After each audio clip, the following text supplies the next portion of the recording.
Hello everyone, আসসালামু আলাইকুম। সবাই কেমন আছেন?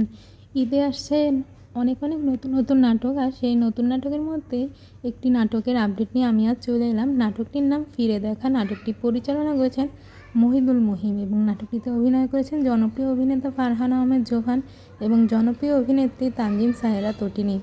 তাদের এই জুটির আরও 3টি নাটক আসছে এই ঈদে। তার মধ্যে আছে প্রিয় সুহাসিনী, আর প্রিয়সিনী, আর আছে তার মধ্যে হৃদয়ের এক কোণে এবং আমি শুধু চেয়েছি তোমায়।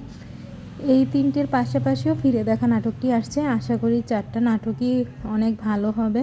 তাদের জুটিটা কিন্তু অনেক সুন্দর মানায়, আর তারা একসঙ্গে অনেকগুলো নাটকই করেছেন। তার মধ্যে আছে সুহাসিনী, চলতে চলতে, সর্বস্ব বাজি, বিয়ের গণ্ডগোল, একটাই তুমি, বলতে চাই, ভিতরে বাহিরে। তারা একসাথে এতগুলো নাটক করে ফেলেছেন, এছাড়াও অনেক নাটক করেছেন। আর তাদের এই নাটকটি আপনারা দেখতে পাবেন সিএমবির ইউটিউব চ্যানেলটিতে ঈদের সময়। আর কবে কখন হবে সেটা আমরা পরে জানিয়ে দিব, আর সেটা জানতে হলে চ্যানেলটিকে সাবস্ক্রাইব করে পাশে থাকতে হবে। আর ভিডিওটি ভালো লাগলে লাইক কমেন্ট শেয়ার করবেন এবং ফেসবুক পেজ হলে একটি ফলো দিয়ে পাশে থাকবেন। আর ঈদে অনেক নাটক আসছে, এই সব নাটক উপভোগ করবেন। যারা বাসায় বসে থাকবেন তাদের জন্য, নাটক প্রেমীদের জন্য ভালোই লাগবে নাটকগুলো। সবাই ভালো থাকবেন, সুস্থ থাকবেন এবং চ্যানেলটিতে সাবস্ক্রাইব করে পাশে থাকবেন। আল্লাহ হাফেজ।